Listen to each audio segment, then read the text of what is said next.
ये सद्गुरुदेव की जय। संत समाज की जय। मेरे जीवन के प्रेरणा स्रोत मेरे परम आराध्य सद्गुरुदेव एवं सत्संग सभा स्थल में बैठे हुए मेरे धर्म प्रेमी सज्जनों, माताओं, बहनों एवं नन्हे मुन्ने प्यारे बच्चों, सदगुरु कबीर साहब की बहुत ही मार्मिक साखी है।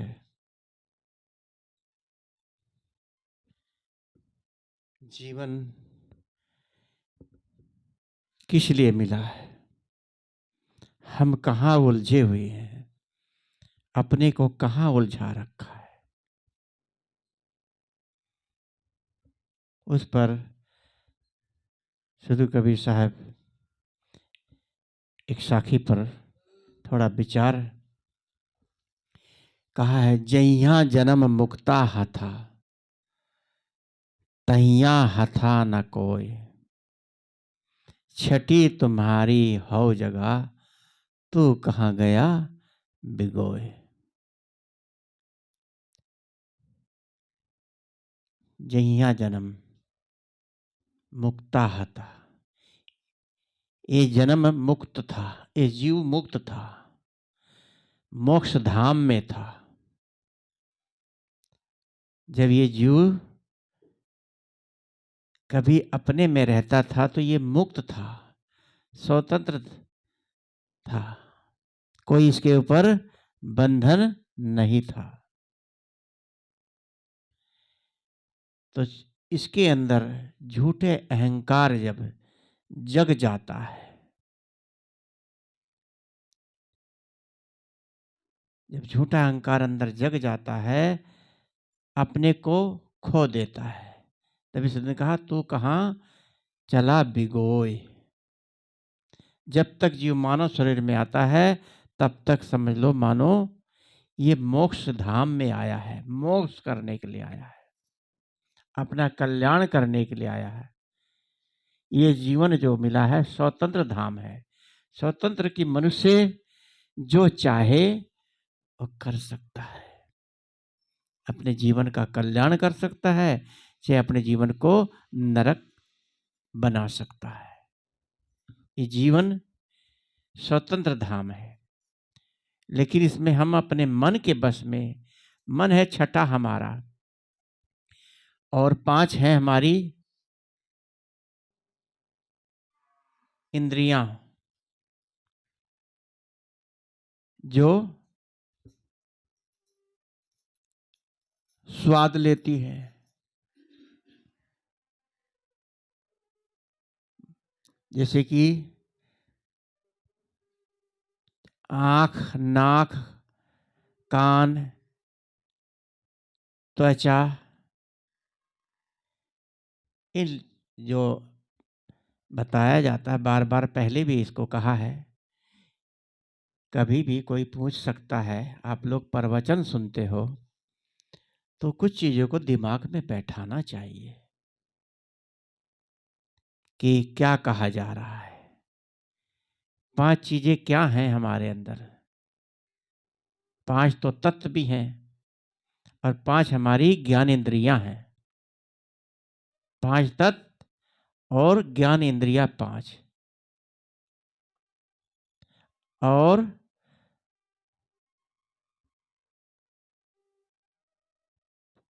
कर्म इंद्रियां भी हैं। कर्म इंद्रियां जैसे हाथ पैर, ये काम करते हैं। 10 इंद्रियां हमारे शरीर में विराजमान है, जिसको 10 दरवाजे कहते हैं।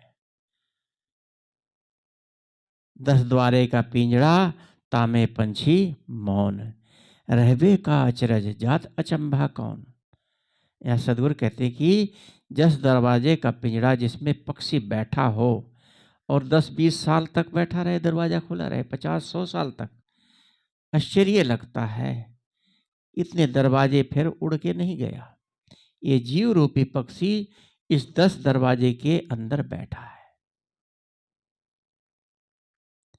5 तत्व हैं। 5 तत्व क्या हैं? हम कभी भी पूछ सकते हैं आप लोगों से, ध्यान रखना चाहिए।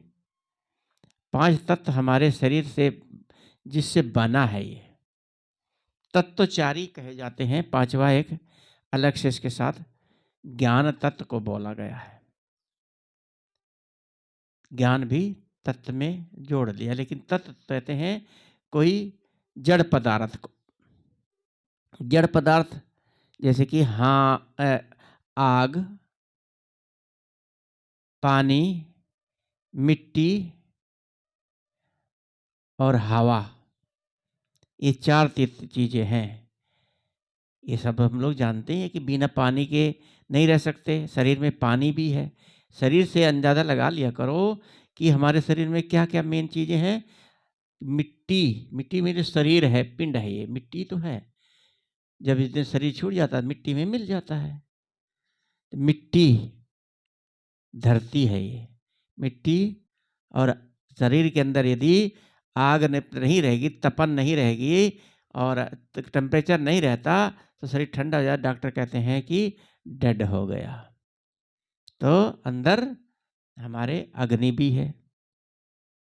चाहे आप राजस्थान चले जाओ, कितनी गर्मी में चले जाओ, टेम्परेचर आपका 98, 99 ही रहेगा। और चाहे शिमला में इतनी ठंडी में चले जाओ, तब भी आपका टेम्परेचर 98, 99 रहेगा। न ठंडा होगा न गर्म। यहाँ ऐसा ये टेम्परेचर है कि कभी कम ज़्यादा नहीं हो सकता। अगर कम ज़्यादा हुआ तो आप बीमार कहलाते हो कि शरीर में कोई कमी आ गई। और तीसरा है हमारे अंदर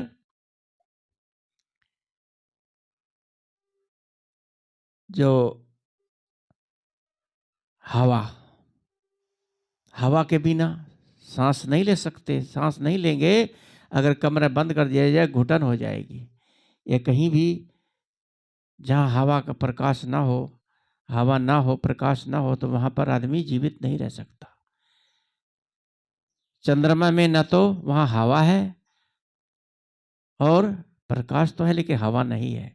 वहां पर लोग अपनी ताकत से चलते हैं, पूरे हाथों को जोर लगा लगा के, पैरों से जैसे कि किसी चीज को दौड़ रहे हो, दौड़ लगा के ऐसे चलते हैं। वहां पृथ्वी का जो चुंबकीय शक्ति है वो खत्म हो जाती है। ऑक्सीजन भी नहीं है, हवा नहीं कि ऑक्सीजन लेके ही वहां जाते हैं। तो पानी है शरीर के अंदर, जल, वायु, अग्नि और मिट्टी, 4 चीजें हैं। और एक एक तत्व की 5-5 प्रकृतियां हैं। तो 5 तत्व 25 प्रकृति कि एक तत्व की, जैसे कि मिट्टी ले लो, चमड़ी ले लो शरीर की, चमड़ी के 5 तत्व बता रहा हूं मैं। ऐसे ही सबके 25 हो जाते हैं। 5 तत्व की जैसे हड्डी, मांस, मज्जा, त्वचा, रोम, ये 5 तत्व के 25, 5 तत्व के 5 प्राकृतिकियां हो गई। प्राकृतिक जो ऑटोमेटिक बनती बिगड़ती हैं। ऐसे ही 25 प्रकृति होगी, 5 तत्व हो गए 30 और 10 हमारी इंद्रियां। 40 का मन हो गया। 40 कहते हैं मन को। 40 किलो का, 40 यानी 40 किलो का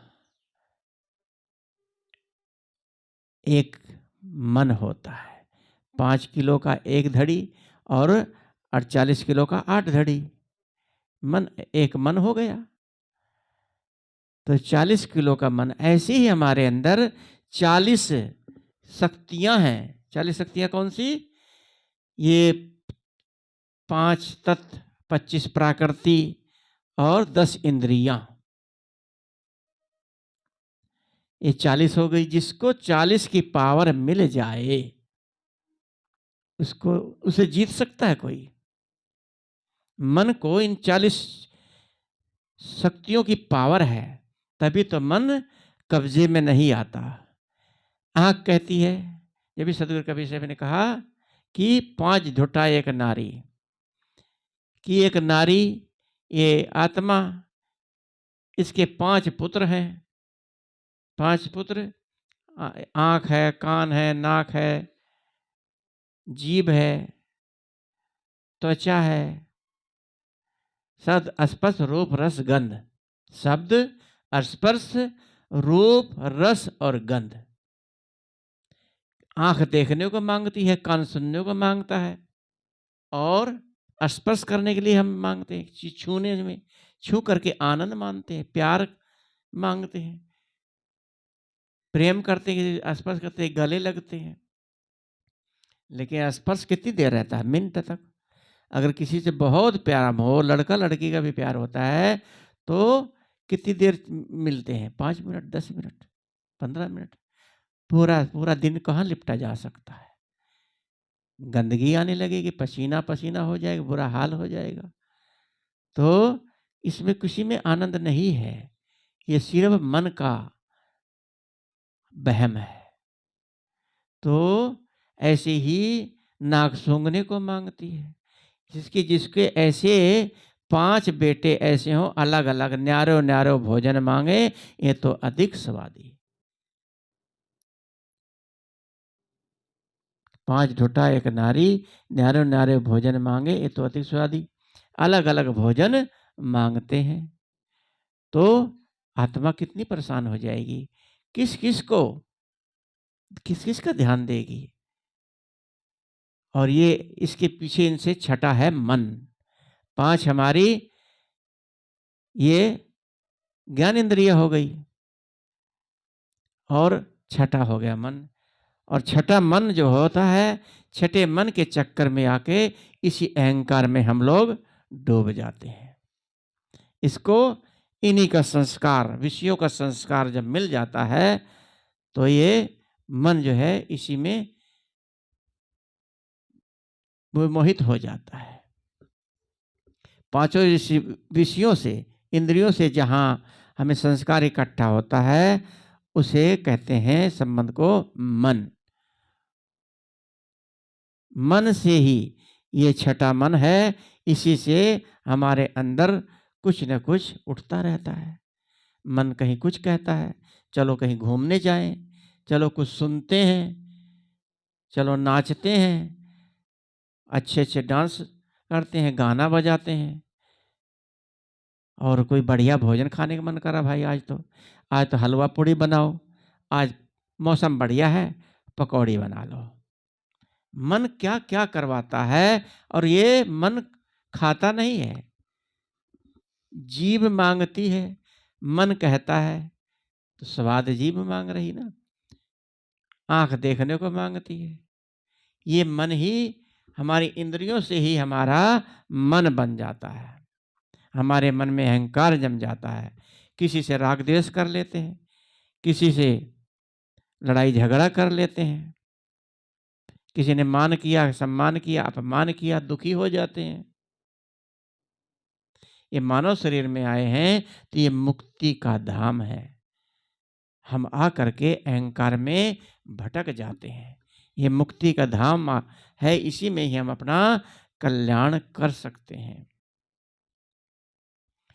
यदि हम लोग सोचते हैं हम घर के बड़े मुखिया हैं, हमारा कहना सब माने, हमारे कहे में चले, जो बड़ा बनता है वो बड़ा नहीं रहता है, छोटा। तभी कभी गुरु नानक साहब ने कहा, नानक नन्ना होए रहे, जैसे नन्नी दूब, घास फास सब जल रहे, दूब खूब की खूब। नीचे होके ही पानी पिया जाता है, खड़े होके पानी पियोगे मुंह में नहीं जाएगा। तो झुकना हमारे अहंकार को मारना है। और हमारे अंदर विषय भोग इतने भरे पड़े हैं। जैसे कि कहा है, नो मन दूध बटोर के, नो मन दूध बटोर के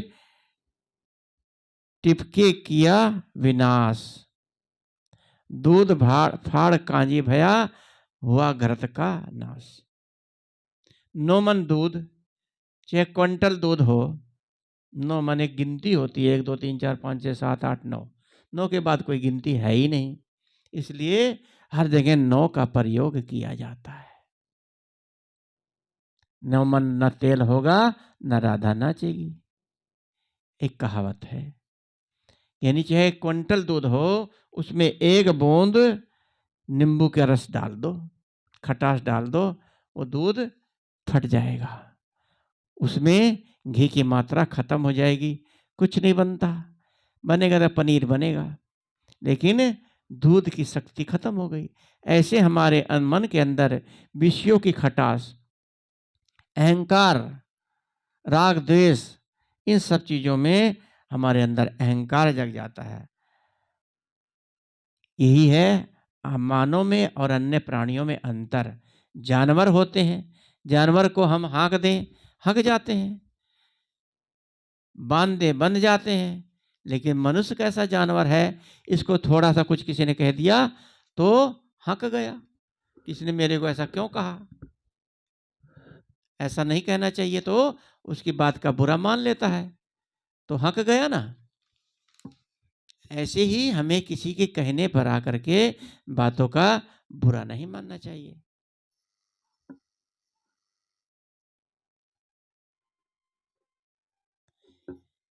जानवर होते हैं ये मन प्रधान, इंद्रिय प्रधान होते हैं। अब मनुष्य जो होता है मन प्रधान होता है। जानवर जैसे चींटी है, चींटी कहीं मीठा देखेगी, कहीं होगा तो उसको खुशबू आ जाती है, देखती नहीं, वो सूंघ उसको आती है, उसकी सूंघने की शक्ति बहुत तीव्र होती है अन्य प्राणियों की अपेक्षा, और मनुष्य में इतनी सूंघने की शक्ति नहीं होती। और घोड़ा गधा कहते हैं बहुत बलवान होता है। घोड़ा चना खाता है, मीट नहीं खाता, मुर्गा बकरा नहीं खाता, लेकिन उससे लड़के देखो, गाय भैंस जानवर बैल से लड़के देखो, ये जानवर कोई दुर्व्यसन नहीं करते, लेकिन ताकत कितनी, चना खाता है घोड़ा, और उसमें शक्ति कितनी बलवान होता है, घोड़ा बलवान होता है बहुत। और जो चील होता है, जैसे गिद्ध होता है, इनमें दूर से देखने की शक्ति बहुत होती है। दूर से दृष्टि से कहीं देख लेगा कोई जानवर मरा पड़ा है तो वहीं पर मंडराने लगते हैं, अनेक गिद्ध एकदम आ जाते हैं, जैसे कहीं से किसी ने बताया हो। आजकल गिद्ध कम हो गए हैं, कहते हैं लोग कि अब गिद्ध की जरूरत नहीं रही, क्योंकि मनुष्य ही गिद्ध हो गए हैं। मनुष्य से बड़ा गिद्ध कहाँ कौन है रह गया। मनुष्य मनुष्य जब है जब मनुष्यता का काम करे, मानवता का काम करे। मनुष्य क्या क्या खाता है, अंडा तो एक शाकाहारी बता दिया है, तो साग सब्जी बताते हैं इसको, और मछली मुर्गा बकरा, यहाँ तक कि लोग सांप मेंढक छिपकली तक पता नहीं क्या क्या खाते हैं। ये मनुष्य का खाना है। इनको मनुष्य कहा जाए कि जानवर, जानवर भी नहीं कहा जाए, जानवर से भी गिरा इंसान हो गया है। तभी तो कहते हैं मनुष्य के शहर में मैं ढूंढता हूं आदमी, मनुष्य कहीं नजर नहीं आता। कहीं बहन बेटी अकेली जाए, जाने का जमाना नहीं रह गया अकेली बहन बेटियों का। ये खूंखार भेड़िए टूट पड़ते हैं अकेला देख करके, आजकल सुनने को तो मिल ही रहा है, जहाँ मौका देखा और टूट पड़ते हैं। तो क्या भेड़िए हैं कि इंसान हैं। तभी सदगुरु कबीर साहब ने आज से 700 वर्ष पहले ही कह दिया, आज कबीर साहब होते तो पता नहीं क्या क्या कह देते। 700 वर्ष पहले कह दिया, मानुष तेरी खोलड़ी ओढ़े फिरत हैं वो बैल। मनुष्य की खोलड़ी बैल ओढ़े फिर रहे। बैल का मतलब हम मनुष्य हो करके बैल, बैल मनुष्य, मनुष्य के भेष में तो हैं, और खोलड़ी हमने बैल की ओढ़ी है, किसी जानवर की नहीं। देखने में मनुष्य है, खोलड़ी तो हमारे मनुष्य की है। बैल रूपी काम कर रहे हैं, जानवर का काम कर रहे हैं। खोलड़ी शरीर तो हमें मनुष्य का मिला है, लेकिन काम क्या कर रहे हैं? जानवर का। गाय भैंस के घास में, चारे में मीट का टुकड़ा डाल दो। मेरे से एक मुसलमान ने कहा, बताया मुसलमान भाई ने, कि हमने मीट डाल दिया था, वास्तव में उसने चारा खाना बंद कर दिया था। गाय भैंस भी गंदी चीज को नहीं खाती। इसलिए हमें मधुमक्खी क्या बनाती है? शहद। मनुष्य क्या बनाता है? शराब। तो मनुष्य बढ़िया है कि जानवर, पक्षी, मधुमक्खी बढ़िया है? मक्खी मत बनो, मधुमक्खी बनो। हम लोग मक्खी बनते हैं। मक्खी गंदगी पर बैठती है और मधुमक्खी फूलों पर बैठती है और खुशबू लेती है और शहद मीठा उसमें से निकालती है। मनुष्य मन प्रधान है, जो चाहे वो कर ले। मन प्रधान इसलिए कि वो चाहे तो भजन भक्ति करे, साधु सन्यासी बने, या बदमाश बन जाए, डाकू बन जाए। इसलिए इसको मन प्रधान कहा गया। कोई भगवान आपसे कुछ नहीं कराता। कहते हैं जैसे भगवान की इच्छा होगी वैसा होगा। क्या भगवान आपको चोरी हिंसा करनी सिखाता है? डकैती करना सिखाता है? बलात्कार करना सिखाता है?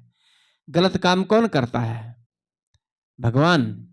और अच्छा, हम ऐसे कहते हैं ना कि हमने ये कर दिया और कोई गलत हो गया, भगवान की इच्छा थी तभी हुआ, भाई क्या करें। अचानक कोई घटना घटती है, एक्सीडेंट होता है, ये आपके कर्म के अनुसार होता है। बैठे हो, निकल गए, कोई ईंट पत्थर गिर गया ऊपर, कहीं किसी से टकरा गए, एक्सीडेंट अचानक, आधी व्याधि उपाधि, ये सब प्राकृतिक है। आपके कर्म अनुसार ही सुख और दुख मिलता है। इसलिए हमें बोलने का संयम होना चाहिए, चलने का संयम होना चाहिए। संयम नहीं तो कुछ भी नहीं है। मन में कुछ भी खुरापात आई, मन में कोई बात किसी ने कह दिया, यह कहा जा सदगुरु कबीर ने कि जहां बोल तहां अक्सर आया, जहां बोल तहां अक्सर आया, जहां अक्सर तहां मन ही दृढ़ाया। जहां अक्सर शब्द निकल जाता है तो हम उसकी कल्पना कर लेते हैं। मन में जो विचार आया उसके बारे में सोचने लगते हैं। किसी ने कुछ कह दिया है, अपमान कर दिया, उसके बारे में फिर हम अहंकार करते हैं, क्रोधित होते हैं, गुस्सा करते हैं। इसलिए अपने मन को हमें ठीक रखना चाहिए। मन में अपने समता भाव, समता, ममता, शीलता, करुणा, दया, जिसके अंदर ये नहीं है, समझ लो इंसान ही, साधु महात्मा तो बहुत दूर की बात है, इंसान ही नहीं है। हम थोड़ी सी उपाधि पा जाते हैं, मेहनती की गद्दी पा जाते हैं और किसी जगह बड़े उपाधि पद मिल जाता है तो उसका अहंकार हो जाता है। कितने लोग महंत बनने के लिए मुकदमे कर देते हैं और आपस में विवाद हो जाता है कि हम इस आश्रम के महंत बनेंगे, मेहनतनी बनेंगे, और आपस में बिखराव हो जाता है। क्यों? किस लिए? कि हमें यहाँ गद्दी पर बैठने नहीं दिया गया। क्या मिलता है? सदगुरु का अभिलाष साहब जी कहते कि ये गद्दी किसकी? रुई की, रुई की है, कबाड़ भरा है उसके अंदर, या लकड़ी की है, लकड़ी है, उसमें बैठ करके ऊंचा आसन ही मिल गया तो क्या बड़ी बात हो गई? इससे आप कोई महान हो जाओगे? सदगुरु अभिलाष साहब जी कहते थे कि सबसे नीचा और पीछे बैठने का प्रयास करना चाहिए। नीचे बैठो। सदगुरु अभिलाष साहब कहीं सत्संग प्रोग्राम में गए थे, जाते थे तो वहाँ कई लोग नहीं जानते थे, पंडाल में घूम रहे थे, कुंभ के मेले में घूम रहे थे तो सत्संग चल रहा था, पीछे बैठ गए टाट पर। कुछ लोगों ने ध्यान दिया तो उनको बुलाया, कहे नहीं नहीं ठीक, यही ठीक है। ऐसे महापुरुष। और हम लोग नकल करते हैं बड़ा होने की। गद्दीधारी सदगुरु अभिलाष साहब जी कहीं महंत नहीं बने, कोई अधिकारी नहीं बने, कहीं नाम नहीं, संस्था का नाम, कोई अध्यक्ष नहीं, कोई कुछ भी नहीं। जीवन भर उन्होंने दूसरों के लिए जिए, कल्याण का काम किया, सबको प्रेम से गले लगाते थे, अपने बच्चे की तरह, बेटी की तरह।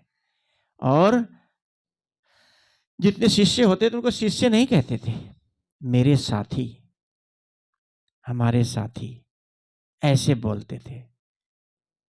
कहता है कोई, आज भी सुनने को नहीं आता। सदगुरु अभिलाष साहब जी का जोड़ा भी नहीं कभी मिलेगा। उनकी रहनी, तभी सदगुरु कबीर साहब ने कहा कि करनी करे सो पुत्र हमारा, और कथनी कहे सो नाती, रहनी रहे सो गुरु हमारा, हम रहनी के साथी। तो रहनी ऐसी होनी चाहिए, कथनी ऐसी होनी चाहिए, तो करनी ऐसी होनी चाहिए कि जिस तरह जो हम कह रहे हैं और बोल रहे हैं, कर रहे हैं, और उसी रहनी में रहना चाहिए। संकल्प रखना, मन में संकल्प ठान लो कि हम आज से ये काम नहीं करेंगे। तभी सदगुरु ने कहा कि गोस्वामी जी ने, दया धर्म का मूल है, पाप मूल अभिमान, तुलसी दया न छोड़िए, जब लग घट में प्राण। तो दया भाव, क्षमता का भाव, दया का भाव, ममता का भाव, ये होना चाहिए। हमारे दुनिया में कितने देवता हैं, बहुत देवता बताते हैं, देवता गिने भी नहीं जाएंगे। देवियां बहुत, देवी देवता इनकी पूजा करते हैं, लेकिन जो असली देवता है उसको घर से बाहर निकाल देते हैं। एक माँ बाप 10 बच्चों को पाल सकते हैं, और एक माँ बाप को 4 लड़के नहीं पाल पाते, नहीं रख सकते। वो कहता तू रखो, वो कहता तुम रखो, वो कहता तुम रखो। जब तक उनमें शक्ति होती तो खींचते रहते हैं। पैसा है, पैसे के जरिए से, हाँ माताओं को पेंशन मिल रही है, चलो पेंशन तो मिलेगी, वो भी खींचना चाहते हैं। तो माता पिता की सेवा कौन कर रहा है? उस माता की सेवा करते हैं जो एक चूही का बच्चा भी नहीं देती। आपका कोई काम किया है आज तक? भूखे मरे कोई आपके घर में राशन डालने आया? कोई देवता, भगवान, कोई देवी? बच्चों की फीस कई बारी 2-2 महीने की रुक जाती है, 3-3 महीने की रुक जाती है। जाके मंदिर में जाओ, माता के आगे, हनुमान के आगे प्रार्थना करो, भगवान के आगे, फीस भर दो मेरी। भर देगा? एक अगर आप घर में आपके माता पिता हैं, बूढ़े माता पिता हैं, कोई पैसे की जरूरत होगी तो कहे माता जी आपके पास कुछ पैसे हो दे दो, यदि होगा तो तुरंत देंगे। तो माता पिता पर सबसे बड़े देवता हैं कि ये जो पत्थर के, कागज के, पिंडियों के बनाए हैं। तो इसीलिए कहा है कि 4 देवता हैं, मात देवा, पितृदेवा, गुरुदेवा और अतिथि देवा। इन देवताओं की पूजा करना चाहिए, इनको ही, इनकी सेवा करेंगे तो आपको सब कुछ मिलेगा। और अंदर दया की भावना रखनी चाहिए। कोई आपके पास अतिथि आ गया, अतिथि बहुत बड़ा देवता माना जाता है, जो बिना तिथि का आए, बिना बताए आता है, तो आप पहले से इंतजाम करेंगे, मेरा भाई आ रहा है, और उसके लिए पूरा बढ़िया सब सामान खाने पीने के लिए पहले से लाके रसगुल्ला, नमकीन समकीन खूब रख लेंगे। जो अचानक आ जाता है उसके लिए क्या करेंगे? अचानक आया, उसको तो भोजन चाहिए, पानी चाहिए। अगर उसको आपने प्रेम के साथ ना दिया, अगर कहीं आधी रात को आ गया तो आप सो जाओगे कुंडी लगा के, उठोगे ही नहीं। अगर खोल भी दिया, पानी पिला के सुला दोगे, चाहे पूछ लोगे, बहुत करोगे, सोचेंगे अब इस टाइम रोटी पानी कहाँ बनाएं। पूछोगे तो वो भी कह देगा नहीं कोई बात नहीं। मन में होता है जो रग भूखा बहुत दूर से चल के आ रहा 1000 किलोमीटर 500 किलोमीटर 100 किलोमीटर से, तो भूख लगना स्वाभाविक होती है। हमारा फर्ज है नहीं नहीं भोजन बनाते हैं खाइए, कुछ तो खाइए। हमारे घर में तो खैर ऐसा नहीं करते, सब लोग सेवा करते हैं अतिथि की खूब अच्छे से, और बहुत अच्छी बात है, करना चाहिए। साधु संतों की अतिथि की सेवा का ही फल है जो हमें मिलता है। तो ये सबसे बड़ी सेवा है अतिथि की। और हमारे अंदर जो मन के अंदर अहंकार है, राग द्वेष है, यही तो छठा है, छठी मन है। ये जग जाता है। छठी तुम्हारी है जगह तो कहाँ चला भिगोए। ये सद्गुरु ने कहा तुम्हारे मन में अहंकार जग गया और तुम अपनी छठी के चक्कर में सब कुछ भूल गए। किसी की हम वंदना करेंगे तो मन शुद्ध होगा, पूजा करेंगे मन शुद्ध होगा, किसी की निंदा करेंगे तो आपका मन गंदा होगा। तो गंदगी अंदर पसंद करते हैं कि अच्छी चीज। निर्विकार भाव से हमें रहना चाहिए। मन की शक्ति और वाणी की शक्ति महान शक्ति है। मन मजबूत और वाणी के अंदर मिठास।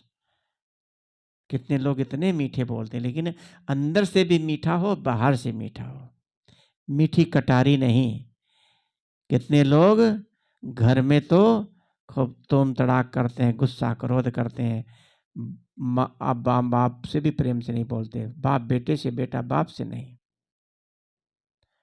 और बाहर जाते हैं हाथ जोड़ के नमस्ते जी, इतने प्रेम से बोलते हैं कि जैसे बहुत अच्छे आदमी हैं।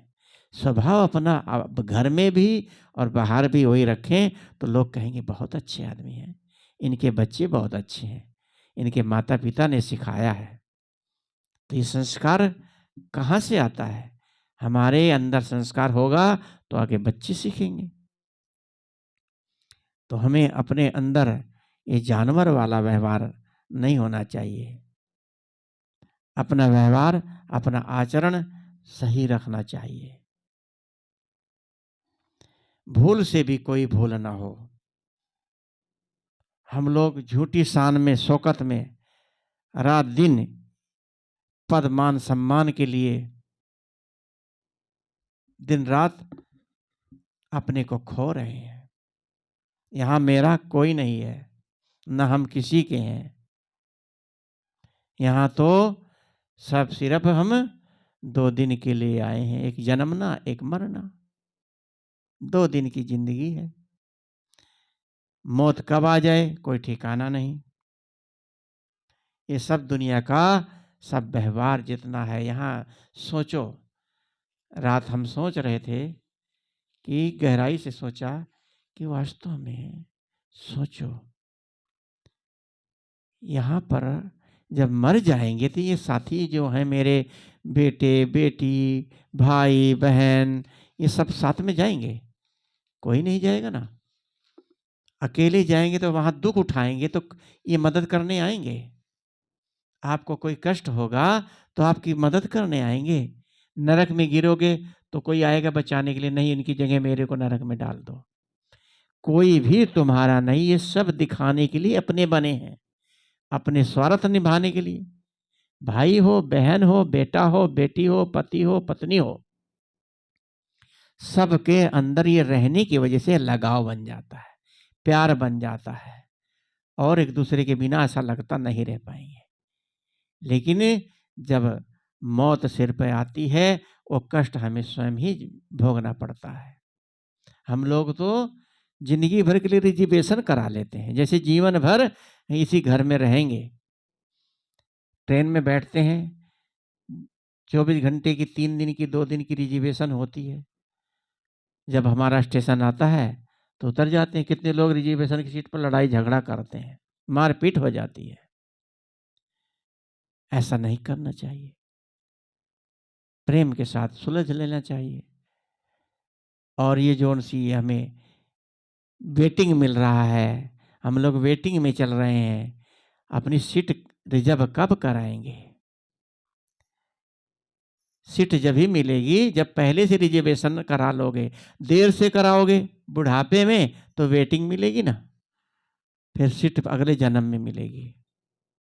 तो आप अपनी सीट रिजर्वेशन सीट वाली चाहते हैं, ट्रेन में कोई कहीं सफ़र करते, भाई देखो रिजर्वेशन मिलेगा तो जाएंगे, अगर वेटिंग मिलेगी तो नहीं जाएंगे। परेशानी बहुत होती है ना, लटक फटक के भीड़ भड़क्के में कई बार लैट्रिन के पास सोना पड़ जाता है। वहीं हमने भी कई बारी देखा, भीड़ में जाते थे तो लैट्रिन बाथरूम के पास ही चद्दर डाल के लेट जाते थे। क्या करें, नींद ऐसी चीज है कहीं भी आ सकती है। तो ऐसे ही ये जीवन की जो है नींद, जीवन में हम सो रहे हैं, इससे जागो और अपना रिजर्वेशन कराओ। अपनी रिजर्वेशन मिलेगा तो आपका मोक्ष धाम मिलेगा। ये जीवन मनुष्य जीवन मोक्ष धाम है। इसी मनुष्य जीवन में रह के कल्याण कर सकते हो। जानवर कभी भी अपना कल्याण कभी नहीं कर सकता। तो हमें अच्छे संत सद्गुरुओं के सानिध्य में जा करके ये ज्ञान प्राप्त करना चाहिए। नहीं तो यहाँ कोई किसी का नहीं है। गुजराती में कहा कि यहाँ कोई न थी रे, कोई न थी रे, यहाँ कोई नहीं रहने वाला। अहंकार की आग में जलता सब संसार। सदगुरु कबीर साहब ने कहा सब अपने अहंकार की आग में जल रहे हैं। अहंकार की आग क्या है, इसी को तो समझना है। हम सबसे बड़े हैं, हमें ये मिलना चाहिए, हमारा अधिकार है, हमारा पद है, हमारा सम्मान नहीं किया, हमें जी करके नहीं बोले, यही तो अहंकार है। इस शरीर का क्या, गुरुदेव कहते थे, इस शरीर की क्या बड़ाई, ये इसकी कोई बड़ाई कर दे, ये हाड़ चाम का शरीर है, इससे मुझे क्या मिलने वाला है? ये तो हाड़ मांस का पिंजड़ा है, इस शरीर की कोई बड़ाई करेगा कुछ नहीं मिलने वाला। आप अपने मन को ठीक रखो, बस दूसरे की बड़ाई के चक्कर में हम पड़ेंगे तो अपने को खो देंगे। हम दूसरों को दोष देखने के चक्कर में रहते हैं, हमें फुर्सत ही नहीं है दूसरों को दोष देखने की। अगर हम अपना कल्याण का काम करना चाहते हैं तो जो देश देखता है वह खुद को नहीं देखता, जो खुद को देखता है वह साधक है, जो दूसरों को देखता है वह बाधक है। तो इसलिए हमें अपने अहंकार को तजो। दुनिया में आए हैं तो अपनी पहचान करके जाओ। जो हम दूसरों को देंगे वही लौट कर तो आएगा। लाल बॉल दीवार पर फेंक के मारोगे तो लाल बॉल वापस आएगी, काली मारो काली आएगी, सफेद मारोगे सफेद बॉल वापस आएगी। तुम किसी की निंदा कर रहे हो, तुरंत उसको एहसास हो जाता है कि ये कुछ हमारे बारे में कोई कुछ सोच रहा है, कह रहा है, मैसेज पहुंच जाता है। किसी से आप एक महीना ना बोलो, फोन रोज करते थे ना करो, वो समझ जाएगा कि देखो अब फोन नहीं करते हमारे पर, जरूर उनके मन में कुछ ना कुछ होगा। आ गया ना मैसेज।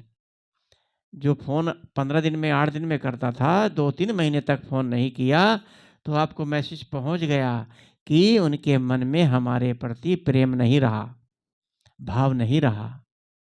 ऐसे ही हम लोग अगर सामने वाले के साथ अंदर से खुश नहीं है, बाहर से मिठास दिखा रहे हैं, तो सामने वाला तुरंत देख करके समझ जाएगा कि इनको दिखावा कर रहे हैं, आओ जी कर रहे हैं, बैठो जी रुको जी, लेकिन सब भाव को जान जाते हैं।